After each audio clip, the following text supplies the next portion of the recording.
Estamos de volta com o nosso espaço feminino aqui, num lugar assim muito atrativo, que é a nossa cozinha, né, chefe Wilson? Verdade. Vamos lá então fazer o nosso salmão. Exatamente. Nós vamos fazer hoje um salmão que a gente chama, gosto de chamar de salmão primavera, porque ele é bem colorido, tem bastante ingredientes, tem manga, então é uma coisa agridoce, né? Então chama de salmão primavera. Aí então pro nosso salmão aqui, que eu trouxe, que a gente vai precisar, é claro, do salmão. Certo. A receita eu passei para as meninas, ela vai estar no site, vai estar direitinho. Então Isso a gente é tem... salsa ou é coentro? É coentro. Ah, então tá. a gente tá o salmão fresco, tem coentro, nossa manga Thompson, né, que é aquela mais adocicada, não tem fiapinho, ela é mais firme. A gente tem a nossa cebola roxa, temos pimenta dedo de moça, com caroço e tudo, tá? A gente corta com tudo. Tem curry. Né, que a gente vai jogar também, sal a gosto e limão siciliano. Um pouquinho de azeite. E eu trouxe um arroz basmati, que é um arroz indiano, que ele tem um saborzinho mais característico. É bom para acompanhar peixe. Ele é para acompanhar, ele não está incorporado no peixe, não, Isso, né? Não, ele só vai para acompanhar. Eu trouxe... Certo. Gostei de citar porque... E o leite de coco, que é o que vai entrar na nossa redução. Esse leite de coco é aquele que compra em mercado mesmo, de garrafinha? Isso, leite de coco de garrafinha normal, não tem problema. No caso, se você tiver um coco fresco, extrair o leite daquele coco. Bate no liquidificador e pode usar aquele leite fresco. Até traz mais sabor e um pouco de crocância. Mas essa receita a gente usa o leite de coco de garrafinha mesmo. De garrafinha que dá para fazer. Isso. O limão precisa ser o siciliano por causa do sabor. Eu tô usando o siciliano por causa do sabor dele, mas se na falta eu não conseguir achar, a gente pode usar um limão verde, um limão comum, não tem problema. Não vai alterar muito. A gente bota o limão siciliano. Ele tem um cheirinho diferente, Ele tem um cheiro diferente. Dá licença. Ele tem um cheiro diferente. É um cheirinho totalmente diferente. Tem um sabor ele diferente. Ele é parecido com a lima, não sei. Isso, exatamente. Um gostinho bem eles peculiar. São primos mais próximos, digamos assim. Então vamos lá, fica à vontade. A gente vai começar com o nosso salmão. Eu vou botar um fio de azeite aqui na panela. Esse azeite precisa ser o extra virgem? Não precisa ser exatamente o extra virgem. Como a nossa receita... Mas um azeite de boa qualidade. O azeite de boa qualidade sempre é bom. A gente tá... a nossa receita é bem gordurosa, porque o salmão tem gordura, o leite de coco tem gordura, então já vai... Então aqui é só pra gente começar. Tá. Eu vou jogar passar pro outro lado. Eu vou jogar o nosso salmão aqui. Certo. Pra gente começar a refogar ele. Só azeite. Temperou esse salmão, Wilson? Antes não. Eu vou colocar o sal agora. Tá. Porque o sal, ele desidrata os nossos alimentos. Então, se a gente colocar ele antes... Ele já começa a perder líquido. A gente não quer que ele perca muito líquido agora. Ele vai perder líquido, perde sabor. Exatamente. Também, né? Então, a gente não quer que ele perca líquido agora. A gente quer que ele perca líquido durante a receita para soltar sabor. Entendeu? Tá. Então, a gente jogou aqui nosso salmão. Em cubinhos, Né? Eu não vou deixar ele fritar muito, por quê? Porque eu não quero que ele se desmanche. Então eu já vou acrescentar. Ele é muito sensível. Ele é muito sensível. E a gente já está cortando ele em cubos, então ele vai ficar mais sensível ainda. Então aqui eu já vou jogar nossa cebola roxa. Certo. Vamos dar uma salteadinha para ela soltar sabor. Tem que ser na frigideira Teflon mesmo? Não, é mais fácil. Preta. Digamos que é mais fácil de trabalhar. Mas eu posso fazer numa outra. Mas você pode fazer na frigideira comum ou numa panela mesmo, numa panela de barro, fica legal. Mas pode fazer onde você tiver. A gente faz aqui porque é mais fácil. Tá. Na frigideira você misturar os ingredientes. Eu vou colocar aqui logo a nossa pimenta dedo de moça. Ele vai ficar muito ardido? Porque essa pimenta é muito ardida? A dedo de moça, de todas as pimentas, é a mais fraca. Não, tem algumas mais fracas, mas assim, com sabor, ela é mais fraquinha. Eu tô deixando a semente porque o ardido dela é na semente. Então eu tô deixando a semente. Só que, como a gente vai usar leite de coco, a gordura do leite de coco acaba neutralizando a pimenta. Então é um prato que ele vai ficar apimentado, mas não vai ficar picante, né, digamos assim. A cebola a gente corta em pétalas. Eu corto ela em pétalas. Não é picadinha. Pode ser picadinho. Eu corto em pétalas assim, que eu acho que fica bonito. Você vê mais. Vamos jogar um pouco de curry. Curry é forte. Curry em pó. Curry em pó. Vamos saltear. Nossa, é um prato rápido, pelo que eu tô vendo. É prato rápido. O começo dele é rápido. Quando a gente acrescenta o leite de coco, agora vamos colocar a nossa manga. Esse prato tem uma origenzinha indiana? Ele tem uma, como posso dizer, uma influência indiana. A gente tem a influência por causa do curry, da manga, exatamente. Da comida, a gente tem a influência, né, dos indianos, mas é um prato mais tropical, mais nosso mesmo, mais pra cá. Nossa, eu sou apaixonada por curry. É lindo, né? Olha o perfume. O perfume que dá é maravilhoso. Então, aqui a gente está meio caminho andado. E esse processo que a gente fez aqui, eu preciso fazer ele no fogo alto, médio ou baixo? Fogo alto por causa do salmão. Lembra que eu disse que a gente não quer, por exemplo, você pode ver que o nosso salmão ainda está vermelhinho no centro. Tá vendo? Ah, isso é muito importante. Isso é muito importante, porque se a gente deixa ele cozinhar muito, ele vai começar a despedaçar, desmanchar e vai perder o que a gente quer. Então, a gente começou com fogo bem alto, jogando todos os ingredientes. Agora, nós vamos pro leite de coco. Certo. Não precisa ter vergonha, não precisa... Põe à vontade. Põe à vontade. A receita, a gente pede mais ou menos... Perfumada. É perfumada demais. Aí aqui a gente vai misturar um pouco, sem mexer muito, que agora... Porque o salmão é muito delicado. Exatamente. Se você ficar mexendo... Então, essa parte aqui da receita a gente vai... Vai virar um creme, uma pasta. Exatamente. Então, a gente deixa tudo aqui e ela vai ferver para terminar o processo. No final, quando ela já estiver bem reduzidinha, a gente vai acrescentar o limão e o coentro. A gente não coloca o limão e o coentro agora... Para não perder, no cozimento eles não perderem justamente, sabor, né? O limão, a gente quer trazer a acidez dele. Se a gente deixar cozinhar muito, ele vai perder a acidez. E o coentro, ele também vai perder o sabor, vai escurecer a receita, então a gente coloca no final. Vamos só comentar que tempo que a gente tem para redução, porque como é programa, a gente vai estar fazendo outras coisas, pode ser que a minha amiga lá de casa não esteja ligada no número do tempo. Com certeza. Depois que a gente já fez e colocou o leite de coco, quanto tempo para reduzir? Vai levar mais ou menos uns 15 a 20 minutos. Você tem que deixar de 15 a 20 15 a 20 minutos sem mexer Abaixa muito. o fogo. Abaixa o fogo, ou em fogo alto mesmo, mas se você for deixar em fogo alto, tem que ficar perto, acompanhando. Se quiser... Não, para não secar, exatamente. Né? Se for fazer outra coisa, deixa o fogo um pouco mais médio para baixo e fica acompanhando. Tá ótimo. Tá Nós bom? então agora vai ficar esperando isso aqui chegar no ponto. Nós vamos chamar o Felicidades para você que está fazendo aniversário hoje. Parabéns, tudo de bom do Pai, tudo de bom de Deus para sua vida. E nós temos um versículo que está aí no seu vídeo, acompanhe. Pois vocês morreram e agora a sua vida está escondida com Cristo em Deus. Olha que palavra tremenda, incrível, como nosso Deus é maravilhoso. Nós vamos agora para nosso bate-papo aqui, conversar sobre essa doença que ela não é muito comum, ou é? É mais do que a gente pensa, doutor? É muito comum. É mesmo, doutor? Infelizmente, o câncer de pele é uma doença muito comum. É claro que nem todos os subtipos de câncer de pele são comuns, mas a gente tem alguns subtipos de câncer de pele que são bem prevalentes na população. O que é exatamente o câncer de pele? O câncer de pele é quando ocorre alguma desordem, né, por algum agente agressor, por alguma predisposição familiar ou não, e acaba causando uma lesão na pele, e aquela pele acaba desordenadamente crescendo e acaba formando um tumor ali na pele. É possível que ele venha assim... Na verdade, esse assunto do comecinho, até você tinha falado comigo que você recebe o paciente quando ele já detectou que aquilo que ele tem é um câncer de pele. Isso, normalmente sim. Com a doutora Patrícia, é possível que ele venha se desenvolvendo em alguém sem que a pessoa perceba ou ele sempre vai dar sinais? Geralmente vai aparecer na pele algum sinal, né? Tá. Mas às vezes é difícil para a pessoa identificar que aquele sinal possa ser um câncer, né? E ela deixa pra lá? E aí ela deixa passar, né? Esse que é o problema, né?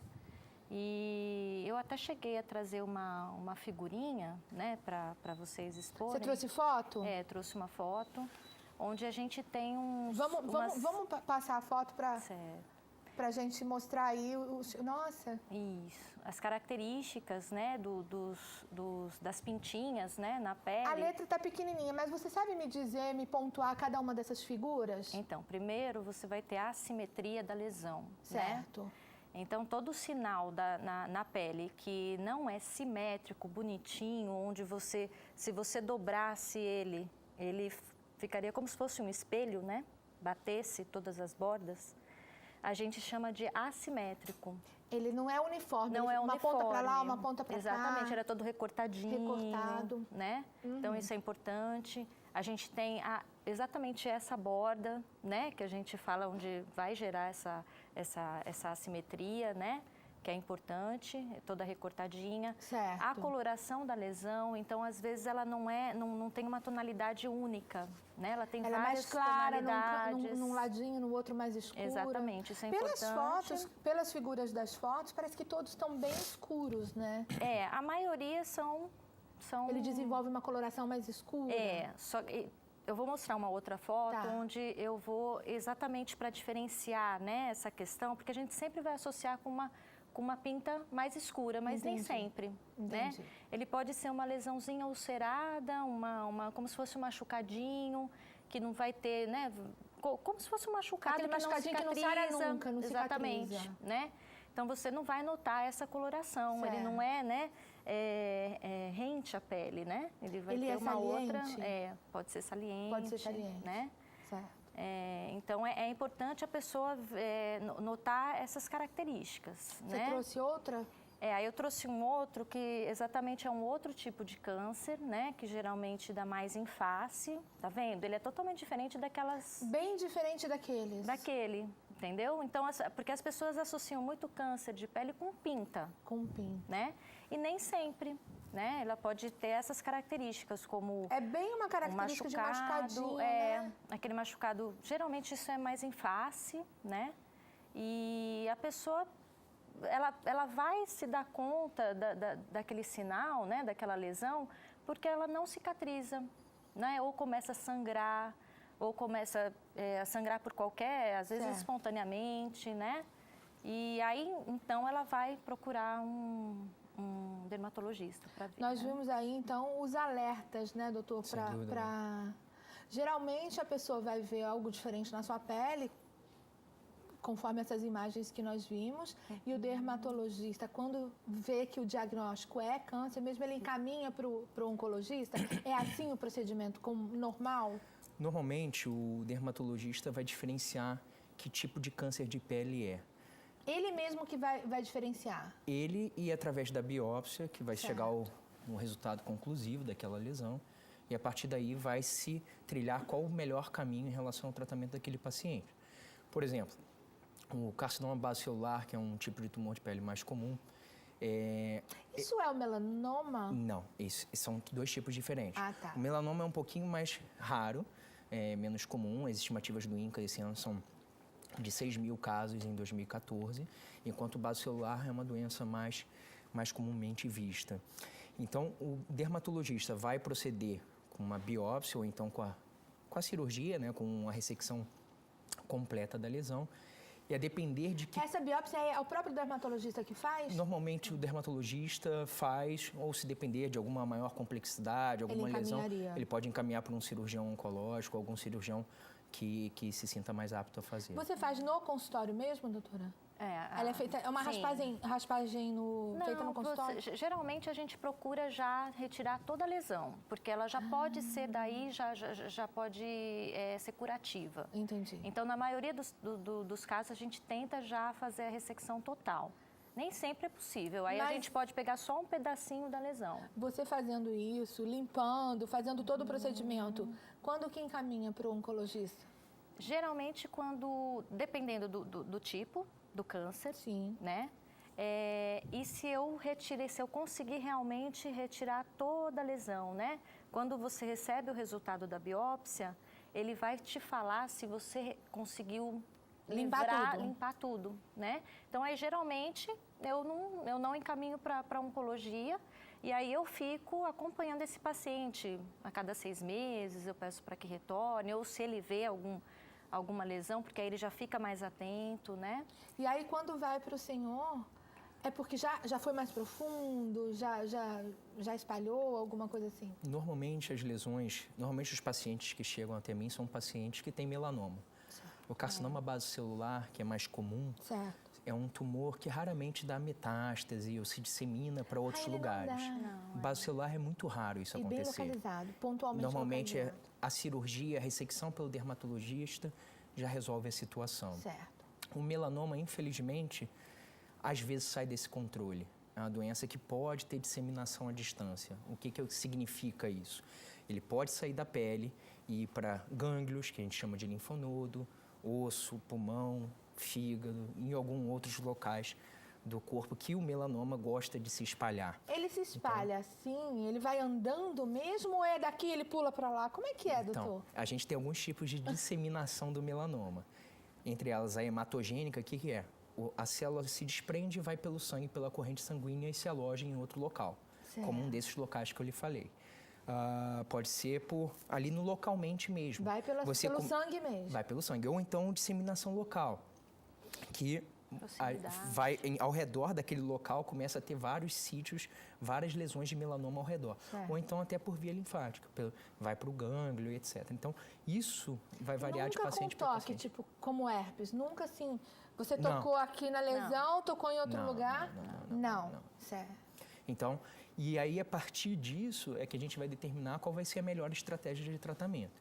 Então, normalmente os pacientes que chegam até um oncologista são pacientes com doença mais avançada. Ou que mereçam algum tipo de acompanhamento mais próximo, ou que já mereçam algum tipo de tratamento propriamente dito, com quimioterapia, específico. Imunoterapia, etc. Quando que já indica a quimioterapia? Normalmente em pacientes com doença avançada, paciente que a gente chama de estadiamento 4, que já tem uma doença ou no fígado, no pulmão, ou ganglionar disseminada, ou até no cérebro. Então, a gente vai depender de como esse paciente está acometido pela doença. É quando essa doença fugiu do controle local. Saiu, infelizmente, daquela lesão só da pele. Fugiu do controle local, vai para a quimioterapia. Exatamente. Qual é o tratamento quando ela ainda está... O dermatologista encaminhou para você, que é o oncologista, qual é o tratamento ali quando ela é localizada? Idealmente é o tratamento cirúrgico. Esse é o melhor tratamento. Desde a descoberta do melanoma, desde que ele foi descrito, já lá no século XIX, já dizia-se que o melhor tratamento do melanoma era o cirúrgico. E continua sendo.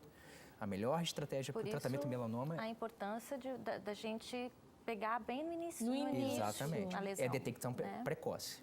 Esse é o tratamento do melanoma. É detecção precoce e cirurgia. A cirurgia dele, ele chega ao ponto de aprofundar na pele, atingir, chega até o osso, não chega, tem que fazer enxerto ou não? Tem caso de mutilação, né? Dependendo de onde você tem que, às vezes, cortar, né? O membro, né? Um pé, né? A gente vê, infelizmente, esses casos. A gente precisa ficar atento, né? Porque...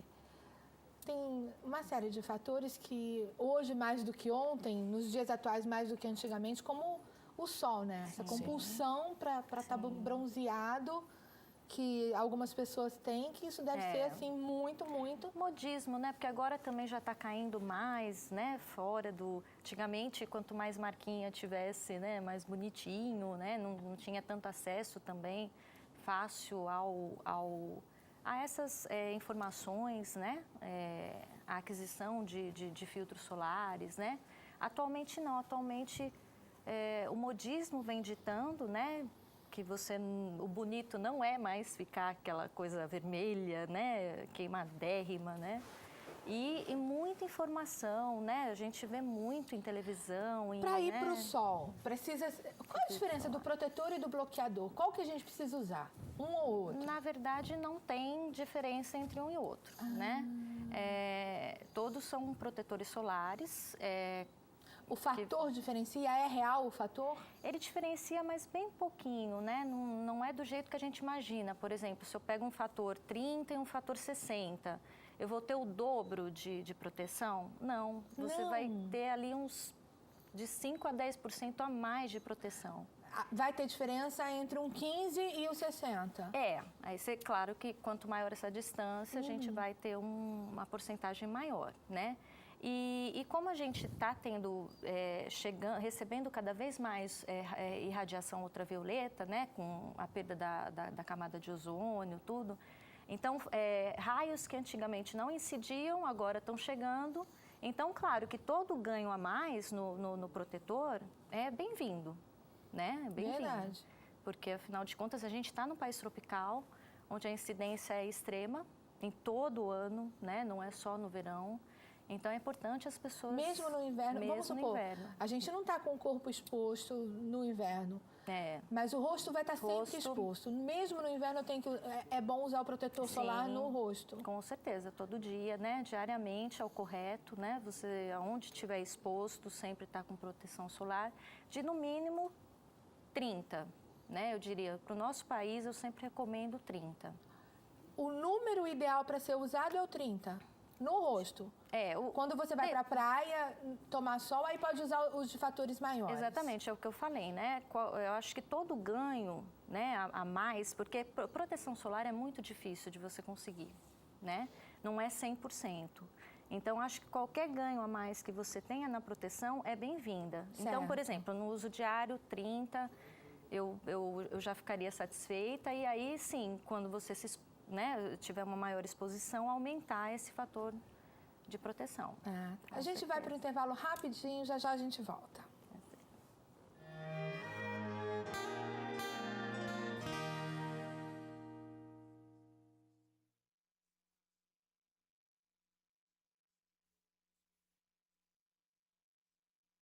Eu quero